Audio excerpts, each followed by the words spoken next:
Welcome back to another Hemp episode of HempAware Radio. This is your hemp entrepreneurial host, Tyler Hemp, here to empower your hemposphere as usual. Today we have a very special guest joining us, David Paleschuck. And David is cannabis industry pioneer with nearly 20 years of experience in brand development and marketing and topics that I'm super passionate about and that are near and dear to my heart. You know, I've over the years done my best to merge hemp and cannabis with marketing. And so meeting someone like himself is almost like looking into a mirror in ways. And I love what he's up to and can't wait to share with you his two books, Branding Bud, the commercialization of cannabis, and his latest release, Cannabis versus Marijuana. And you know, my company's called HempAware, and awareness is like consciousness, and perception is like what you see reality as. And so I'm really curious to get some insights and glean some of his experience with marketing and share with you guys what he does. David has, been at the forefront of helping cannabis brands evolve, and I'm thrilled to dive into what he's done to build a successful company and become a cannabis author in this rapidly growing industry. And there's always major challenges when it comes to marketing your company and branding your company. And so we're going to share some nuggets with you that I think will help you guys get more leads, get more customers, and create a raving fan base that goes out there and becomes ambassadors and shares the message with other people about what you're doing with cannabis or hemp. And so before we dive in, I want to remind you that if you visit hempaware.com, we have a brand new free hemp and website marketing audit that will help you fine tune what you're doing, maybe identify some of the hidden gaps in your marketing and in your messaging, and just help you amplify that message and reach the people that really would appreciate what you have to offer. So just head over to hempaware.com and claim that free hemp marketing audit today. And without further ado, I'd like to welcome David Paleschuck to the show. Thank you so much for being here. What's hemping, buddy? Thanks for having me. Holy hemp. Lots of hemp around here. We make it hemping. It's important. Love it. Thanks for having me. My pleasure. And for our listeners that may not have heard of you or seen your books on Amazon, can you share a little bit about your journey leading up to cannabis and kind of what your background is and why you felt so inspired and compelled to write books on cannabis and get into this industry? Yeah, sure. I'll start off by saying, I've always been around cannabis. Not that I've consumed cannabis, but I've always been around it. And by that, I mean, I have an older brother and sister who were always consuming it as I was growing up.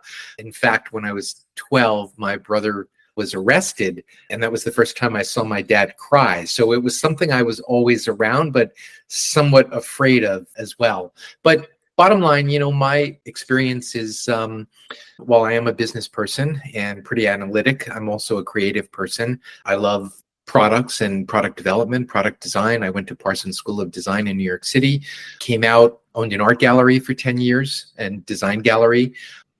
Then the economy fell apart, went back to school for my MBA, and came out and ended up working at a number of large companies, including American Express, MasterCard, Pepsi, and then finally Microsoft in branding and marketing.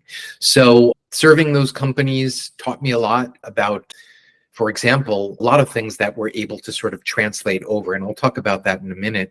I was recruited from New York to Seattle to work at Microsoft when Zune, the MP3 player, came out just before the iPhone came out. And that went south pretty quickly. We were developing an MP3 player. Apple was developing a smartphone. And during that time, I was the director of brand partnerships, so at Zune and then at Xbox. So I understood the importance of lifestyle marketing and how that sort of came together and what that was all about. And having worked at the credit card companies, I was also aware of trust marketing. And I found myself at a certain point where the I-502 law passed here in Washington State, and which was the adult use cannabis law. And once that had passed, I saw a lot of my friends leave Microsoft, Starbucks, Amazon to get into the industry. And I thought I would do the same. So that was 2012. What I realized soon after that was cannabis marketing was not only about trust, how the plant was taken care of, whether any pesticides in it, so on and so forth. So it's about trust, but it's also about lifestyle. There's a cool factor to it as well. And I understand pretty quickly that I was able to take my trust marketing background. And when I say that, trust marketing and credit card marketing, is very much the same. Trust us with your financial data. Trust us that every time you walk up to a terminal and insert your card or wave it over the terminal, that it will work. Trust us that you have a line of credit, etc. So it's all about trust. And even at MasterCard, there was the Priceless campaign. And then at American Express, there was the Don't Leave Home Without It campaign that I was a part of on both of those. So, it is a level of trust, and it is a level of lifestyle marketing that I learned later on. When you put those two things together, cannabis all of a sudden becomes the perfect consumer product good, if you will, to both market from a trust perspective and to market from a lifestyle perspective. And so I found myself in cannabis in 2012, working initially as a consultant to a lot of the dispensaries that were opening up in Washington State.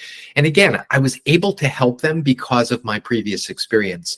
In this case, because of my gallery days, I was able to merchandise. I was able to create a beautiful space and create a beautiful user experience. And from the understanding of how people spend their money and what types of opportunities there are with either transactions, I'll call them transactions, or shopping experiences. So a transaction is somebody knows what they want. Think of your gas or your coffee. You really just want to get it and you want to be on your way. A shopping experience is something different. So I was able to help dispensaries sort of discern who was coming in and what types of clients they would have. And I'll use these stereotypes just to make the point. Somebody's 30 minutes for lunch. They know exactly what they want. It's a pre-roll. They're coming in. They want to grab their pre-roll. Then they want to go to Subway and grab their sandwich. And then they want to get back to work in the next 30 minutes without hopefully smelling like weed. Then you've got the soccer mom, again, another stereotype, but you've got the soccer mom that walks in. She's interested in alleviating some of her pain. She knows she has to consume discreetly because she doesn't want to smell like cannabis around her kids. She can't smoke in front of her kids. So then, she starts looking for other things like sublingual slips or transdermal patches or edibles or beverages. And then she starts to engage in the conversation around dosing and how different uptakes take longer, take different amounts of THC and cannabinoids to sort of do what she's hoping it to do. So there's a whole bunch of conversation that really needs to happen to guide her in her path to figure out what the best way to consume cannabinoids are. Those two people are really different. One is a transactor. Hey, I know what I want. Durban poison pre-roll, please, and I'm on my way. And the other one is like, wow, what is all this stuff? So you need to really be able to sort of direct both of those and to guide those two types of consumers and support them in the way that they want to be supported. One needs to transact and be on the way and his or her way, and the other one is really about learning. And so I was able to take that and help a number of dispensaries here in Washington State better understand how to serve their customers. And then from there, I met the owners of Dope Magazine, where I worked as the vice president of brand partnerships and licensing at Dope Magazine for 4 years. Dope Magazine was not too long ago sold, maybe a year or two ago, was sold to High Times. But basically, I was the CEO's right-hand man. I was able to see how the business was running and help the owners and founders with that. I also helped develop a number of dope branded products and take them out to different states because I'm a certified licensing specialist, brand licensing specialist in the real world. I've been able to take that understanding and that knowledge and apply it to the cannabis space. And so after working for 4 years at Dope Magazine, I pretty much knew most of the folks in the industry at that point and was able to transfer over to the, depending on the month, the first or second largest processor. And they take, cannabis and then process it, meaning extract it and do other things to it, to move it into other form factors like candy and edibles and beverages and pre-rolls. But basically they were a processor. And I helped them develop a number of different brands here in the state. And again, they became successful, and we licensed them out to other states. And then finally, I left to take my 4 years of working at Dope. I also wrote an article called Branding Bud. And what I was doing every month was looking at the landscape and how the landscape of brands was changing over that period of 4 years. And so I finally said, you know what? I could take 4 years of articles and roll it up and put it into a book. And pretty much that's what I did, to tell the story of what was happening. And at that point, keep in mind, this was 10 years ago. So 10 years ago, the momentum was still not there. It was happening, but it was on the West Coast. And being from New York, I really wanted to tell that story. And I wanted to normalize what was happening here and sort of put some branding and marketing terms onto it, and maybe just up-level the conversation a little bit, so it's not stoner talk, but it truly is about an industry and commerce and consumer product goods that are being sold on the West Coast for sure, Washington, Oregon, California, and that this was going to sweep the rest of the country sooner than later. So I wrote this book called Branding Bud, The Commercialization of Cannabis, interviewed many brand owners, have hundreds of brands in it, and it became a best-selling book on Amazon for 9 months. And so from that, I was invited to speak at a number of different conferences, to write a number of different articles, and then the momentum just kept going. So where I find myself today is I'm on my second book, which was just launched, which is called Cannabis versus Marijuana, Language, Landscape, and Context, which talks about really the words that we use and how important the words are as we seek to normalize the plant. And now I consult to cannabis companies as well as non-cannabis companies, primarily in the wellness space. And it's been a long journey, but there you have it, 13 years all rolled up into my journey. Wow, very inspiring. And there's so much I would love to cover, but for the sake of brevity and focus, I would love to kind of pull out of you specifically your branding expertise, and maybe learn a little bit about, first of all, what is branding? People hear this word branding, and the first thing they think of most often is, that's my logo, or it's the name of my company. And then maybe some people realize it has to do with the words that you use and maybe the fonts that you use, the colors. But give us a high-level overview of what is branding and how does that play into helping businesses make money? Sure. I would start off by saying branding is whatever a consumer or potential consumer of your product or service thinks of you, your product or your service, right? It's whatever they think of your company, product, or service. Exactly. Now, what is a brand? A brand is a promise and the ability to consistently deliver on that promise.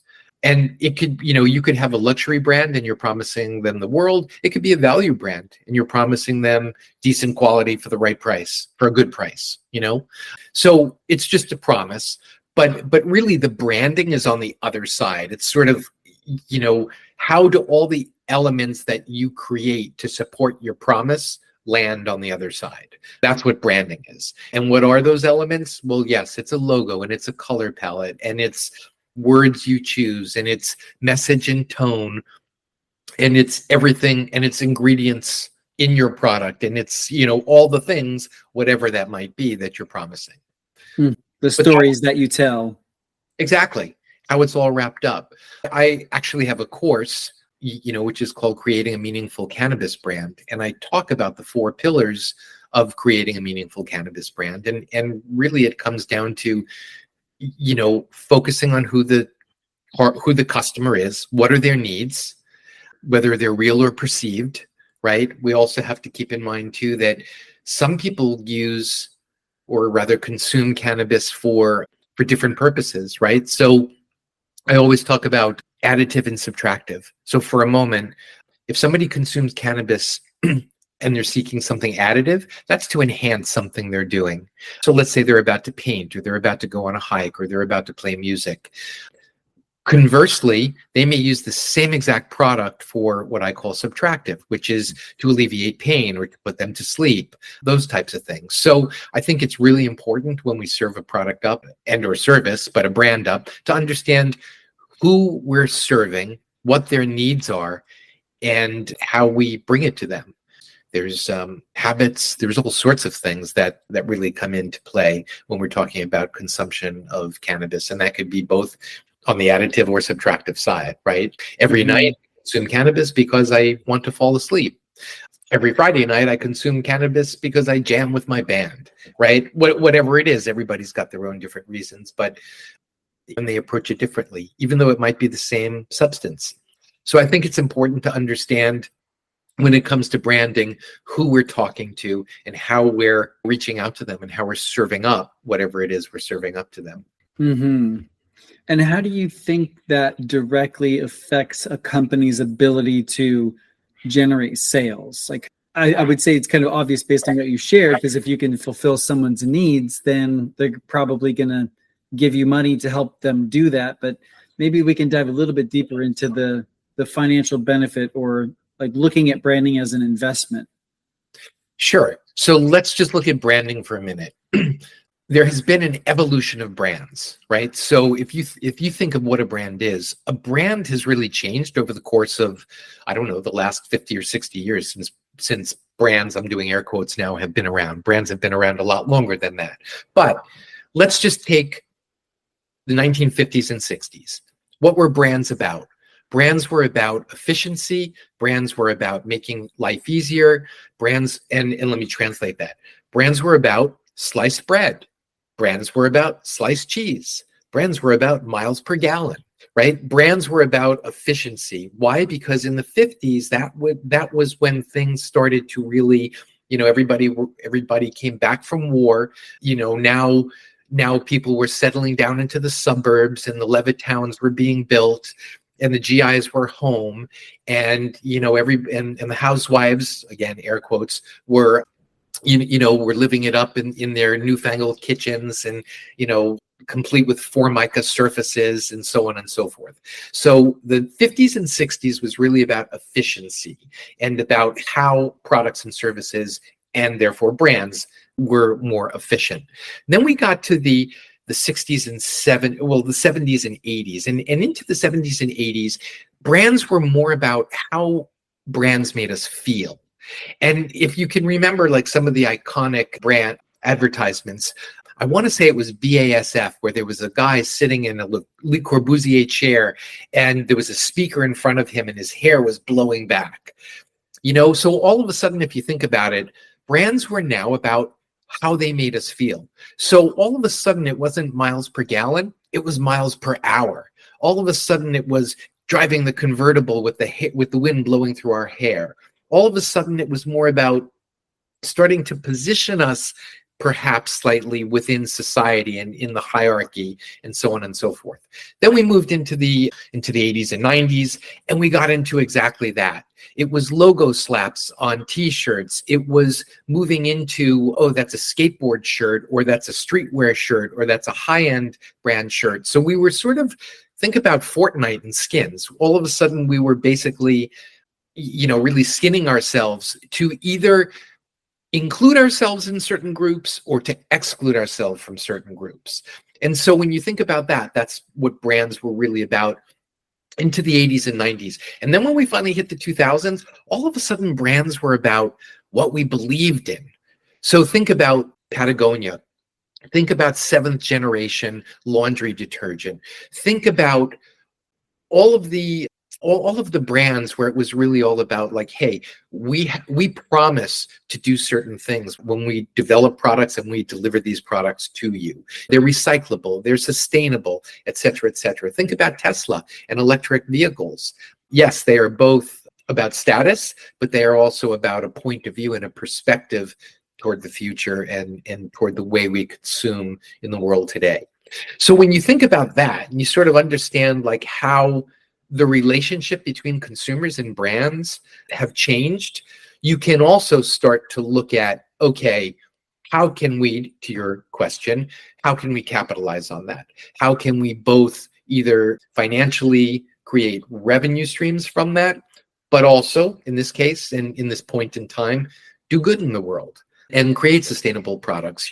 Obviously you're in the hemp business, you know what I'm talking about. So it's, how do we understand where we are in the span of time, and how do the products and services and interests of the general consumer sort of lead in that way? And we could see that now. We could see today, like, there's this move toward health and wellness. There's a move toward nootropics and adaptogens and mushrooms and all the things that are happening right now. I think there's a rethinking of what's going on in terms of health. In terms of what? Helping healthcare, in terms of medicine, in terms of health and wellness. I think the general population is just generally overstressed right now. And so we're looking for alternatives. Yeah, I agree. So on that note, you said in the 2000s, we got into this sort of belief-based marketing or branding, and people chose to purchase from a specific business because they felt that overlap of morals, ethics, values, beliefs. And do you feel like we're still at that stage, or did we shift into a new stage that's more like specific to health? And like now people are specifically like, we're in the sort of sustainable, health conscious phase of this brand journey or history? Boy, I want to say yes, but you know where I think we are right now? I think we're in, and this I guess gets into some conceptual thought for a moment, but an abstract thought for a moment. But I think where we are right now is we are in a very murky place in time. And what I mean by that is people don't necessarily know what truth is, and people have different truths and perspectives on things. I think with artificial intelligence and deep fakes and all the other things that come along with it, I think these start to play into consumerism and the relationship between consumers, and brands. And so I think we're in a place now where it's still about, do I buy into what this brand is serving up? But how can I verify if it's true? So I think we're in a place where customers have to be a little more thoughtful and want to be a little more thoughtful in terms of where they're spending their dollars. Most definitely. Yeah, it's a wild world we're living in for sure, with AI taking over jobs and sort of diluting what truth is, or mixing up things to the point where people aren't sure. And I think that makes people hesitant to make decisions. So I think you brought up a good point, which is the more clear we can be, the more information, education that we can provide to our customers, and transparency. I think those are the unique differentiators that are going to make it easier for people to choose one brand over another. That's right. That's right. And we've seen this in so many ways, whether it's farm to table or whatever it is. I mean, what's farm to table? Well, farm to table is from the farm to the table, which means there's no middleman. Processing is cut out and removed, right? All these other things. So people just want to know that they're doing something right for themselves, right for society. And, people, I think, generally want to do the right thing. Now what's interesting and where things sort of turn is, it's the businesses that need to be mindful of what the right thing is, and the right thing is different for different people. So if I'm a business owner, to my investors, increasing margins and getting returns on their investment is the right thing. But that could turn into other things which aren't right for my end consumer. Why? Because I lowered the quality of whatever the ingredients were in my product to reduce the cost, to increase the margins, so my investor is happy. But in reducing the quality of the product, I've also just sacrificed what I originally promised to my customer. So it's a true balance, and I think it's really important that that we at least understand why we're making certain decisions, and we can talk through them. Because Hmm. the truth is, sure, we might have lowered the quality of our product, but now it comes in at a slightly lower price. Therefore, we're bringing the value back to our customer. But just be Hmm. mindful of it. That's, Yeah. I And think, transparent. yeah. So that reminds me of a business model, and I don't remember who coined this phrase, maybe you do, but the triple bottom line. Mhm. So you consider the people, the planet, and then profits. Ideally in that order. Look at the people that you're taking care of, their needs, their hopes, their dreams, their desires, how you're helping them achieve those things or overcome, or helping with the additive or the subtractive needs that they might have. And then looking at the planet, like, is it sustainable, eco-friendly, recyclable, etc., and making sure that you're hitting that bottom line, the original bottom line of making a profit and being in the black. I Right. think more businesses are getting into that mindset. In this conversation, one of the things it reminds me of, I had a client that built the most amazing cultivation facility here in Washington State. And, a lot of people called it a robo grow because it was an aeroponic grow that, took the water out of the air and recycled it. It was absolutely amazing from a technological point of view. And they were all about sustainability. So they brought this brand to market, and it cost more than what they expected. And finally, when they realized they needed to compete with some of the other brands on the market, they said, okay, we're going to put this in Mylar bags because Mylar bags are the cheapest container that we could put it in. And I said, you can't put it in Mylar bags. And they said, why not?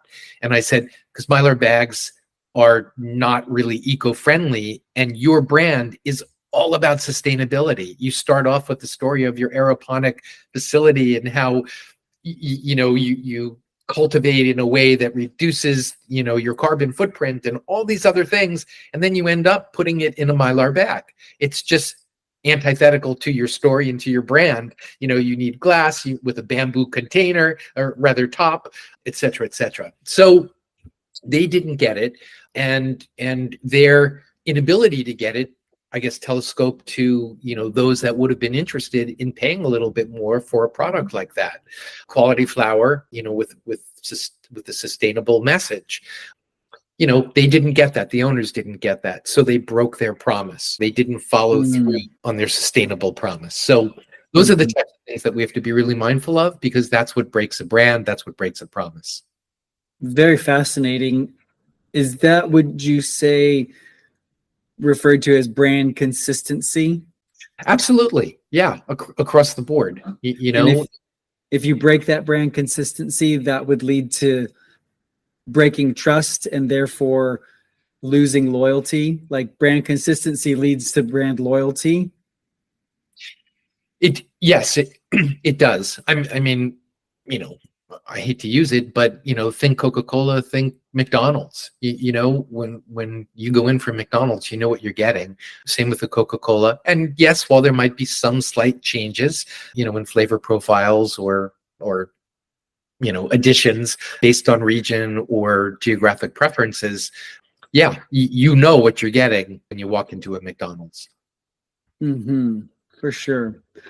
Well, to take a step back to kind of how you got into this whole world of branding, and I remember you mentioning that one experience with your brother when you were 12 getting arrested, and the first time seeing your dad cry.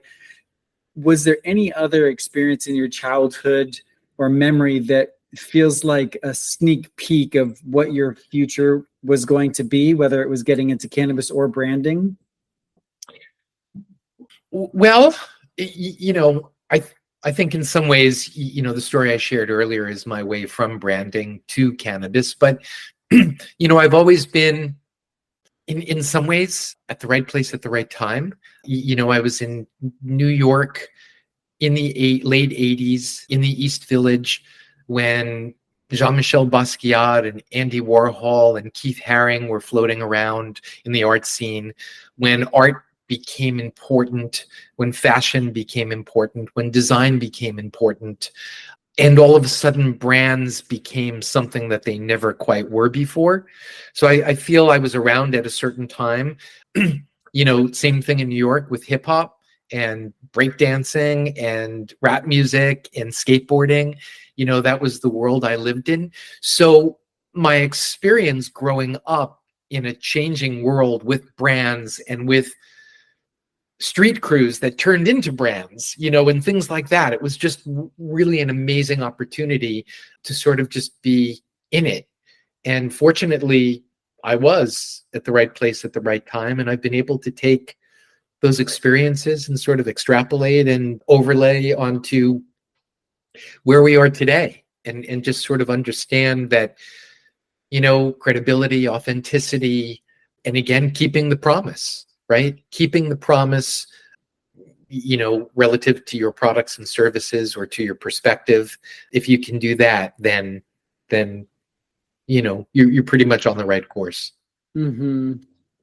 For sure. So your life was just one step after the other, and kind of serendipitous moments of meeting the right people, being at the right place at the right time, and just evolved into what it is today through an organic process. You weren't like forced into anything, or nothing major like exploded where you had to have this huge choice in life. It was just kind of like this natural evolution, it sounds like.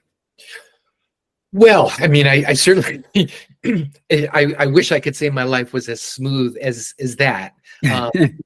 Yeah, there were lots of things that happened in my life that, and sort of thinking back to things, like I was in a major car accident. I was in the hospital for 9 months.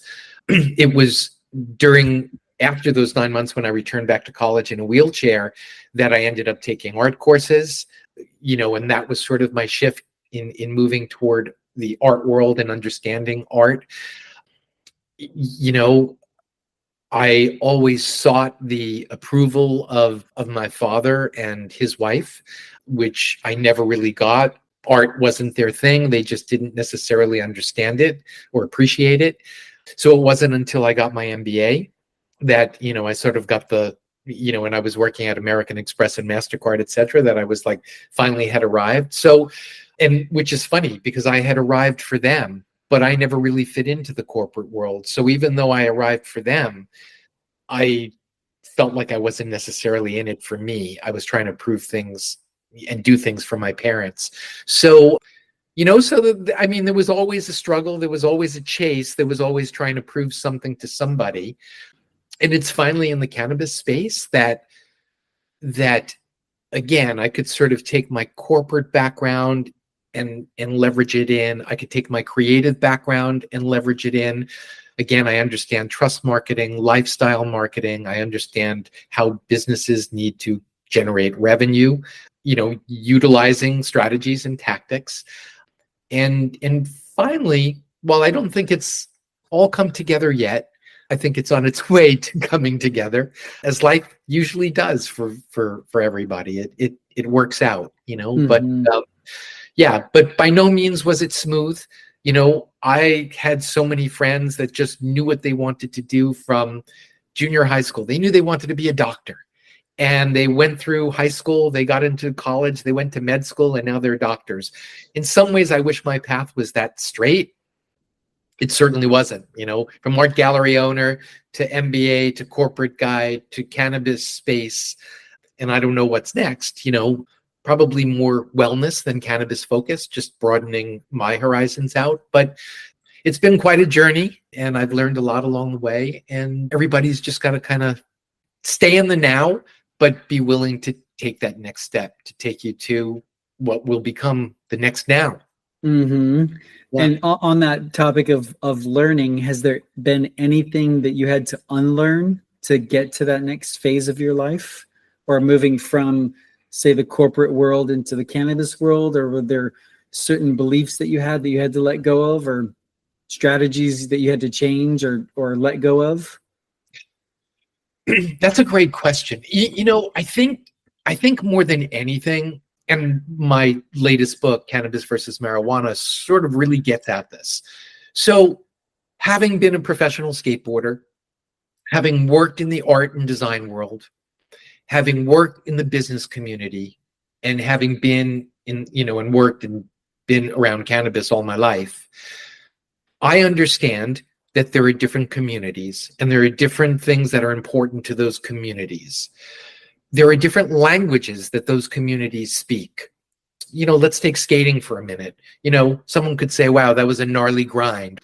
Those people that skate understand what you're talking about. Those people that don't skate are saying, what the hell is this guy talking about? So communities generate words to both include people as well as exclude people. And society in general creates words to marginalize people and keep them in boxes as well. So, there's a pull to, hey, you speak my language, we're in the same community, we're both skaters. Awesome, right? And also we know that in using that language, we're also excluding people, right? And so, we feel we're special in our community. So I think it's really important to just kind of understand how words are used and in what context. So if it's me amongst my cannabis friends in the industry, would I use the word weed over cannabis? Yes, I most likely would. Is it me up on a stage presenting to a bunch of policymakers and politicians? I would definitely use the word cannabis and not the word weed. So you asked me about what lessons have I learned. I have learned that it's really important to understand who we're speaking to and then select the right words to address them. And let me give a perfect example. If I started a conversation about gun control, immediately, without even going further, I have lost probably half the people I'm trying to address. Gun control? Oh, no, not interested. But if I started that same conversation off and said, hey, let's talk about responsible gun ownership, the people that are totally anti-gun are for a conversation about that. And the people that actually own guns, as long as they're not crooks and thieves, are probably open to a conversation about responsible gun ownership. You're not threatening them with a conversation like that. So that's just one example of how we can speak to people and be mindful of how we approach people in terms of what we're trying to do. And in this case, we're trying to normalize the plant, right? So when we speak to attorneys, doctors, researchers, politicians, policymakers, let's talk to them using their language so they understand what we're talking about. Let's not use our stony, weedy, stereotypical language, because it only reinforces the stereotypes that have been created over the years. So that's really what the book is about. And that's really my biggest lesson, is when you speak to different groups and different constituencies, you need to speak their language in order to really normalize the plant. And that's really what my goal is to normalize the plant, is to standardize the plant, is to make the plant available to those people that need it, whether it's for medicinal, therapeutic, or adult use purposes. That's so powerful. I'm somewhat of a wordsmith myself. I love the etymology of words, word origins and the power of words. I often think of like my tongue or anybody's tongue as like a sword, and the word sword has the word word in it, and it's like an anagram for the word word. And in the beginning was the word, and the word was with God, and the word was God. And so it's like our words literally mold and shape our reality. And just like you said, being conscious of the words that we use around certain people can have more influence or repulsion for those people. And often I think the word saber, like or like your tongue is like a saber, and it's literally cutting the air with the words that we use. And in Sanskrit and the yogic tradition, when the tongue hits the upper palate, it stimulates certain parts of the brain. So certain sounds like literally have a visceral effect on our bodies and on our minds and on our perception of reality, like the word marijuana, for example. And I think this is what you get into your book, but maybe you can clarify for us. My understanding of the word marijuana is like Mary and Juan. So it's kind of like that conjugation of the two sides of the cannabis plant. It's a male and female dioecious plant. And it was coined back in the times of Pancho Villa and like the Mexican-American Wars, and like it was this word that was coined by William Randolph Hearst, apparently, or if it wasn't coined by him, he popularized it to demonize this plant because everybody knew what hemp was. Hemp and cannabis. It was in our pharmacopoeia, and it was a plant that was used for our hempen rigging for the ships and the sails and the clothing of the fatigues of the men in war. And so this word marijuana was like this new word that nobody knew what it was, and it enabled him to demonize this plant and eventually outlaw it. But can you kind of expand on that, or is your understanding of the history of that word similar? So there's a number of different sources, in my understanding, is, which includes thousands and thousands of years ago from India, as well as from China, and many, many years ago, thousands of years ago, there was, 7 herbs that the Chinese held high in esteem and used all the time, and one of them was cannabis. There's so many different stories. The one thing you touched upon, which I think is interesting, I'll start off by saying I don't believe in conspiracy theories. I just don't. I feel people aren't smart enough to create conspiracies. I often feel they connect the dots after the fact, and those are the conspiracies. That said, it's pretty clear if you look back. You mentioned William Randolph Hearst. So early on, way before William Randolph Hearst, just in terms of colonial times, all farmers were mandated to grow hemp for exactly the same reasons you said: rope, sails, etc. Hemp was used, was known, was popular, and it was just something that everybody understood. There came a time and point, now moving back up to William Randolph Hearst. So Harry Anslinger was the head of what is essentially today the DEA. Harry Anslinger was in charge and really was all about prohibition. Once alcohol prohibition stopped, he realized he had a department in the government which had nothing to look after. And that was right about the same time and this all came together. So Harry Anslinger was married to somebody in the Hearst family. I want to say William Randolph Hearst's niece. And if I'm wrong on that, please forgive me, but there was a relationship. Now, what this all came about, or what this was all about, was really the war between hemp and timber. Why? Because it was all about the newspapers, hence William Randolph Hearst. So it was the newspapers that were in cahoots with the timber companies, and the timber companies like Weyerhaeuser and a whole bunch of others wanted to basically push newspapers to move toward paper pulp, where they were, falling toward hemp previously.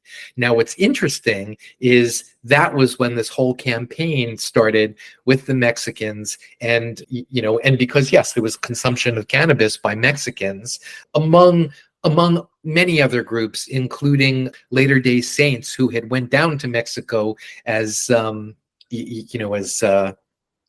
what's the word I'm looking for? Evangelists, thank you. So there were, and that's why there's a swath of Latter-day Saints who came back as cannabis consumers and are looked down upon by the community. But bottom line, here's what this was all about. What cannabis prohibition primarily was all about was the ability to push hemp to a place where no one would grow it, no one would use it, no one would consume it, because it was all about paper pulp being used for newspapers, which was what William Randolph Hearst was all about. And his family member married to Anslinger, who was the head of what was the DEA back then. So that's really the conspiracy around it, and that's why prohibitions, became what it was. Because prior to prohibition, pharmacies were selling, cannabis tinctures and all sorts of things, that I'll say contained cannabinoids. I don't think it was that technical back then, but certainly contained cannabis. Mm. So it's just interesting to see how over the years this is, fostered, all the ill will, all the prejudice, all the things that have come, the people that have been incarcerated, all the other things. But, that's basically how it came about. And unfortunately, it became all the things that it has become, whether it's incarcerating people, controlling various races for different reasons, etc. It's pretty incredible when you think this is one plant, and one plant has caused so much trauma and angst and division for hundreds of years. Yeah, I would say more than any other human race on the planet that have been ostracized and demonized and, murdered and put through concentration camps and, and put in slavery. Like, the plant itself, I think, has been more demonized than, and caused much more damage to people's lives than any of those other forms of demonization or segregation or destruction of humanity. So I think our work is very noble and needed. We have to kind of be the voice for the plant. It can't speak for itself. But your book, so Cannabis versus Marijuana, like, I'm wanting to get clarity on what you mean by that. Like, what's the premise of the book? Is it the fact that you need to use different words when you're around different people, or what's the premise of the book and the title? Well, so the title of the book, Cannabis versus Marijuana, Language, Landscape, and Context, really talks about the words that are being thrown around right now. And let me pause for a moment. It's bigger than cannabis versus marijuana. It's so many words that are being thrown around and used right now by our industry, by people outside of our industry, which really affects the way people think about it. So let me just go through a number of them. So 1, cannabis versus marijuana. We spoke about that a little bit. 2, recreational versus adult use. I don't like the word recreational. Recreational implies a lot of things that are not relative to cannabis. When my son comes home from school, he recreates. He just had a soccer game yesterday. He was recreating. How does that, come together with cannabis consumption? Adult use, on the other hand, implies of a certain age, an adult thinks through things or should think through things. There's an implied responsibility there. There's a whole bunch of other things that are way beyond recreational. Adult use also covers the therapeutic side or the medicinal side of things, as well as the, as I called earlier, the additive and subtractive components. Use versus consume is another chapter that I have in the book. To use cannabis, people often say, and one of the inceptions for the book was, I was at the Washington State Capitol, and I had asked at a meeting, and I had asked a couple of questions, and a politician came up to me after the meeting and said, "Hey, can I ask you a question?" And I said, "Yes." And he said, "You don't use marijuana, do you? Because you don't look like you do." And I said, "No, I don't use marijuana. I consume cannabis." And his head spun on his shoulders, and he was like, "What is this guy trying to tell me?" So use versus consume, because use immediately goes into abuse, and then we're back to the gateway drug story again, aren't we? So, let's talk about indica versus sativa for a moment. I'll just simply say it's no longer relevant. It's not a model that makes sense anymore in a world where most plants are hybrid. Let me throw out the word strain versus cultivar. Do you know the word strain has everything to do with viruses and bacteria and nothing to do with horticulture or botany? So where did the word strain come from? Well, some knucklehead, in his basement decided to call it strain, and now we've got strains as we seek to discuss differentiating cultivars. The true term is cultivar, and I could go deeper into it, but I don't think there's enough time here. But again, another chapter is on medical, medicinal, or therapeutic. Well, my point is there is no such thing as medical marijuana right now. And I say that, and I also know that there have been so many people that have fought for so many years for medical marijuana. I'm doing air quotes right now. So medical marijuana, in my mind, doesn't exist. Why? Because when something is medical, it's standardized, a doctor prescribes it, a pharmacist distributes it, and insurance covers it.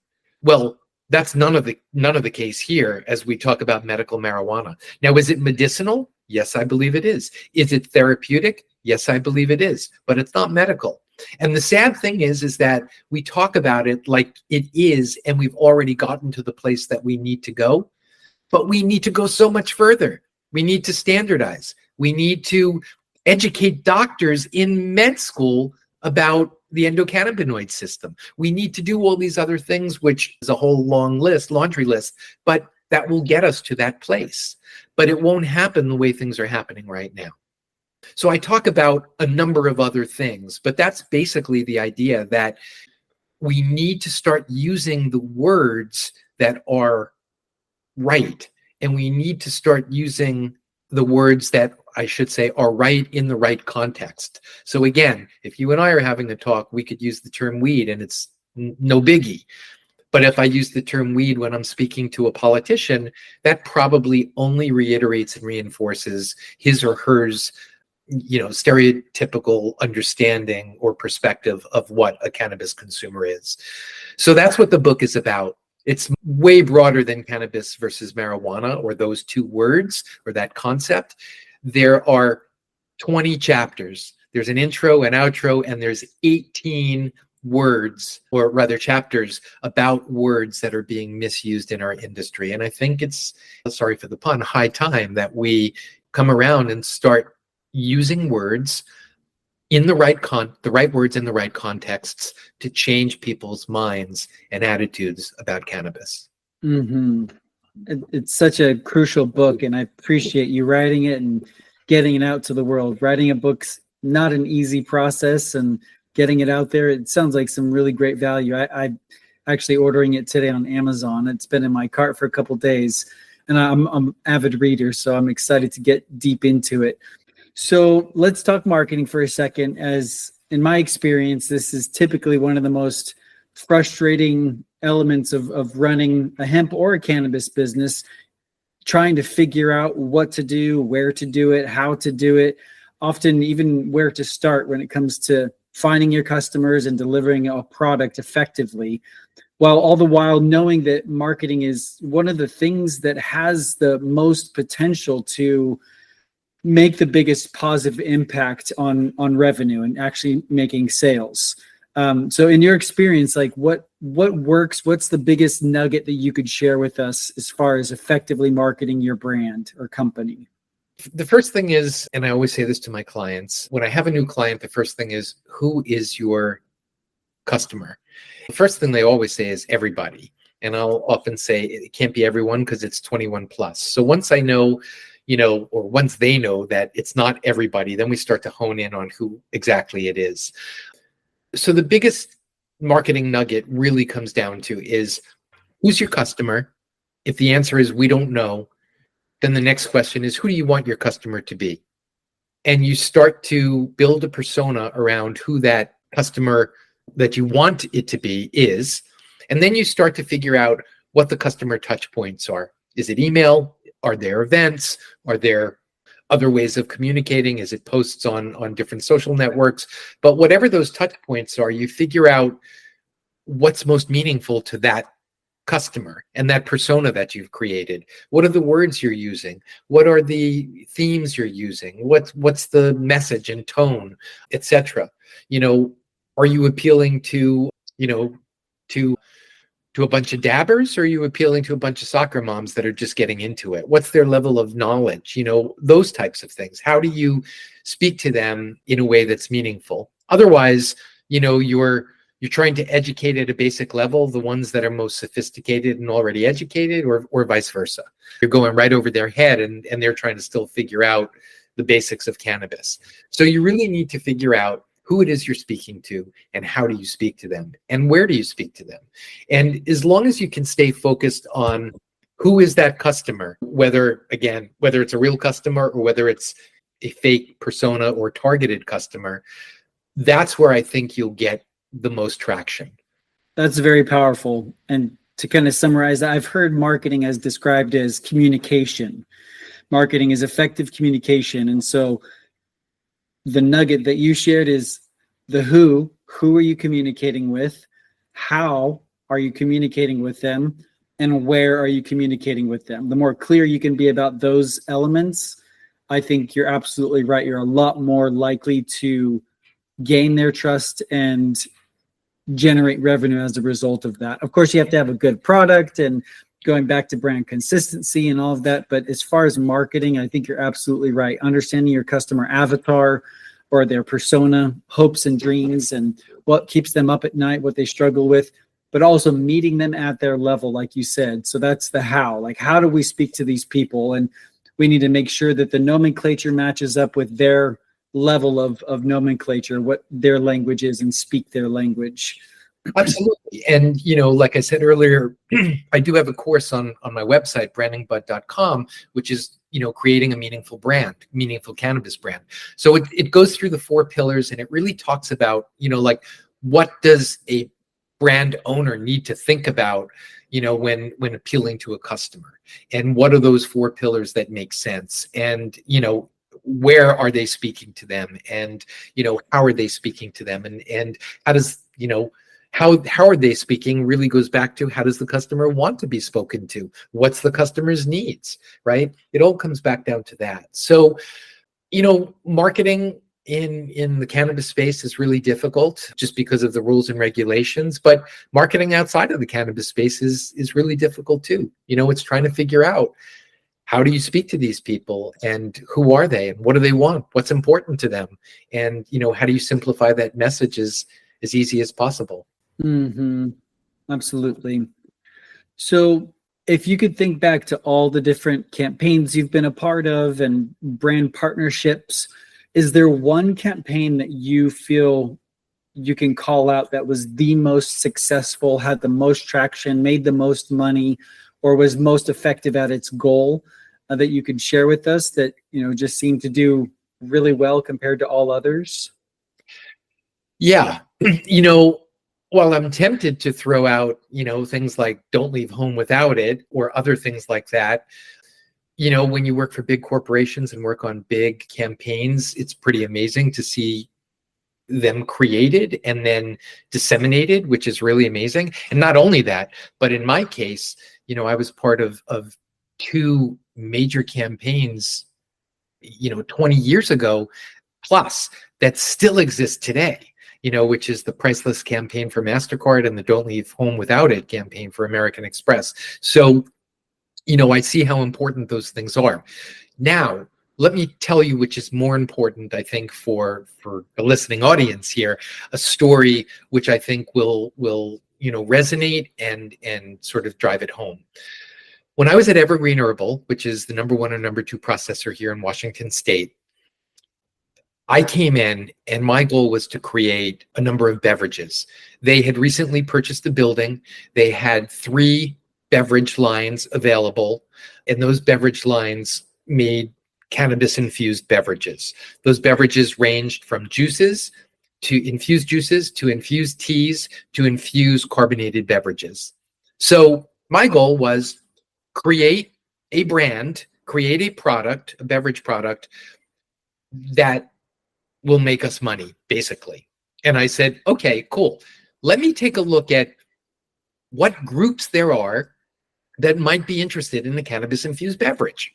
And I looked at Washington State, and I started to realize very quickly, Washington State leans very left on the coast and is very Democratic. And in Eastern Washington, it's very red and Republican. So I realized there was a real bifurcation in the state in terms of not only people's perspectives, but people's perspectives as it related to cannabis. Okay, so knowing that, I said, all right, I need to sell across the whole state. I need to figure out something that, will sell everywhere. And so I knew the form factor was beverages. I knew I had to find some group that would be interested in beverages, perhaps even over flower. And so what I started to do is I started to look around and figure out what groups actually existed in Washington State. One of the things I realized very quickly was there's a high proportion of veterans in Washington State, and many of them live on the eastern side of the state and lean red. And so I thought, okay, this is interesting. Is there anything I could do with a beverage that would, help veterans? And I thought to myself, well, maybe PTSD. So what I did was I reached out to the VFW in Spokane, and I called them up and I said, hey, I'm developing cannabis-infused beverages. I'm interested in terms of talking to some veterans about PTSD and what they might suffer, and perhaps their cannabis consumption. And, would it be cool if you invited some people in and I came in with my team and we just asked some questions? So that's what happened. We did that. Well, we came away understanding from these veterans that they weren't totally anti-cannabis, but they really didn't want to smoke. They really didn't want to smell like weed. They really wanted to have a way of taking care of their PTSD and their anxiety, but consuming in a discreet way. And so I asked them about, how would you feel about a cannabis-infused beverage? It's about as discreet as you can get. People would think you're either drinking a tea, a juice, or a carbonated soda. They were like, wow, that's interesting.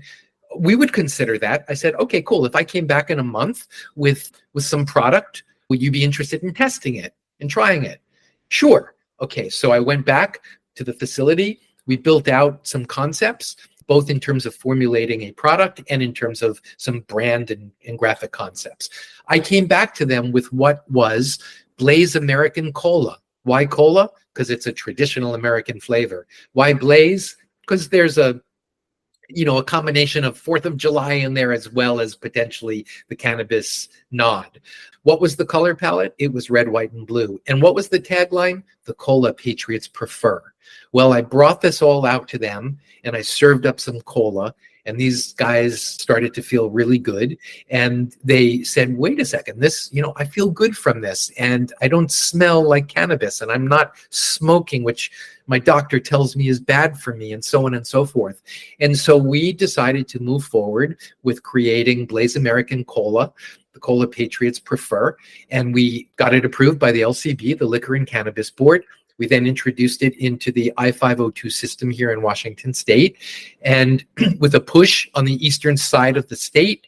And within a couple of months, it became the #1 beverage in Washington State, cannabis-infused beverage in Washington State. Now, I tell that story because why? We found our audience. We spoke to our audience. We created a product that resonated with our audience. We focus group tested and taste tested with our audience. And then it became viral within the audience and within the group, because all of a sudden the veterans were talking to each other. And now all of a sudden this was something new for them to relax. It wasn't alcohol. It wasn't smoking cannabis. It was somewhere in between that led, that followed their lifestyle and led them to a product which they could relate to. And so with that became the #1 beverage in Washington State. And that is, an example of how you start with a consumer or a consumer group. You serve them what they're needing and what they're seeking. You focus on their needs and their community. You ask them questions, show them respect, show up at the VFW and develop a product with their help. That's how you develop a successful product. That's how you become a product that has a loyal following. And that's how you create revenue and success in the future. That's such a great story and example, and pretty much covers what I was going to ask you next, which is, what do you do for people in your business? Like, how does your consulting look? And I think you pretty much just summed it up in a very powerful example to give people an idea. If they hire you to build out a brand strategy or a new product line or enter into a specific market, you kind of just gave us a process of what that would look like. But if you wanted to dive a little bit deeper, or maybe even go into what you feel the biggest opportunity is for your consultancy, where do you see yourself going from here? Well, there's a couple of things. So one is I help companies develop brands that relate to products and services. I guess the next layer down is I help those companies infuse meaning into their brands and services. The next level down from there is I take those brands that exist, and then if you think about the brand/marketing continuum, I help those brands market their products.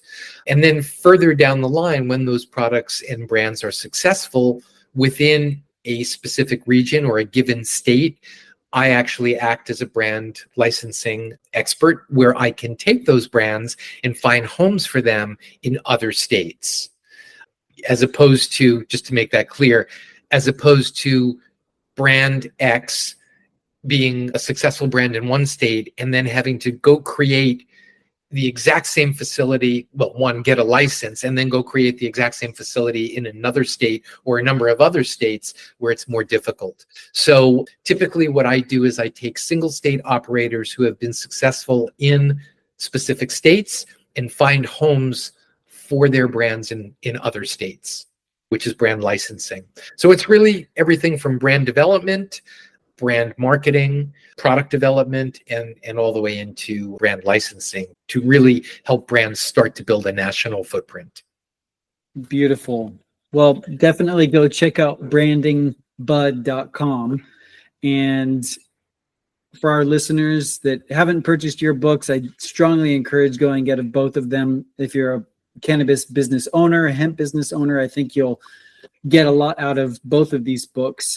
And just for my last two questions, I am curious, is there a question that I didn't ask you that I could have asked you? I love that. I think you covered it quite well. Yeah, I think we covered the story pretty well. Okay, great. Well, then that leads me to my final question, more of a sort of philosophical perspective and a little bit putting you on the spot here.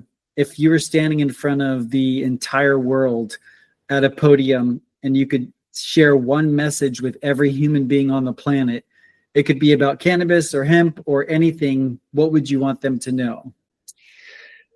What would I want them to know? Last night yesterday I was rereading a book called The Power of Now and by Eckhart Tolle. And I would somehow give them, well, let me summarize for a minute. One of the things that I was reading about last night was about our mind and time. And time is potentially our enemy. We typically look either back to things in the past, to our grievances or to guilt or things like that, or we look forward toward where we want to be. But often we don't spend time focused on now. And now is really key. In the now, we could do so many things as opposed to looking back to the past where we can't change, or looking toward the future where we don't have any control over anyway, except to the extent of what we do right now is what we can, control in the future or add to where we will be in the future. So I think my message to everybody is try to stay in the now. We're always either in the future or in the past. And I could speak for myself. That's very true. And so one of the things I'm trying to do now is stay in the now, make every moment the best of what it can be, and leave behind what's behind. And as long as I do the best in the now, have faith that the future will be what it should be. So if I could just leave those words and maybe share that as a book for people to read, I think it's well worth it. Absolutely. It's probably been 8 years since I've opened that book, but as you were speaking, it reminded me of words, and the word now backwards is one, W-O-N. So if you want to win in life, live in the now. And it sounds like the word one, O-N-E, backwards. So it's like that oneness is in the now. So if you want to feel that peace and that harmony and that balance and that joy and that oneness, do it now. Like now is where it's all at. So I appreciate that insight and really appreciate your time and expertise and being here. And hopefully we'll do another one of these in the near future. Yeah, I'd love to. Thank you so much for allowing me to chat and share my thoughts and chat with your audience. I appreciate it. Awesome. Well, thanks everyone for tuning in to another Hemp episode of HempAware Radio. If you have any ideas of what you guys want to hear about or special guests you want on the show, just email support@hempaware.com and go get that free hemp marketing audit on our website, and happy to help you guys grow. Thanks so much for tuning in.